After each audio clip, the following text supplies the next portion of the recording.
সফরকারী দক্ষিণ আফ্রিকার বিপক্ষে টি-20 সিরিজ হারের পর ওয়ানডে সিরিজের প্রথম ম্যাচেও বাজেভাবে হেরে বেশ খানিকটা ব্যাকফুটে স্বাগতিকরা। এ হারের কারণ অনুসন্ধানে ব্যাটিং ব্যর্থতাকেই দুষছেন সবাই। বোলিং ফিল্ডিং নিজেদের অনুকূলে থাকলেও ব্যাটিংটা যেন কিছুতে নিজেদের বশে আসছে না বাংলাদেশের। আর এই ব্যর্থতাটা মেনে নিলেন দলের অলরাউন্ডার নাসির হোসেনও। তবে এই ম্যাচে ব্যাটিং ব্যর্থতা কাটিয়ে ঘুরে দাঁড়াবে বাংলাদেশ, এমনটাই প্রত্যাশা তার। আসলে আমি মনে করি যে আমরা যেভাবে খেলতেছি সবকিছু ঠিক ছিল এবং বিগত সিরিজগুলো আমরা যেভাবে খেলছি তো আমাদের মাথায় সেই জিনিসটা আছে। আর সবচেয়ে বড় কথা হচ্ছে যে আমরা ব্যাটসম্যানরা মানে প্রথমত ক্লিক করতে পারিনি।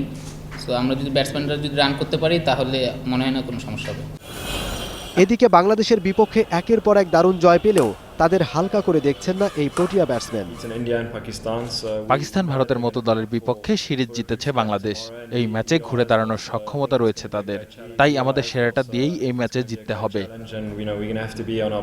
অন্যদিকে শনিবার ক্রিকেটারদের সঙ্গে দেখা করে তাদের ভালো খেলার পরামর্শ দিয়েছেন বিসিবি প্রধান নাজমুল হাসান।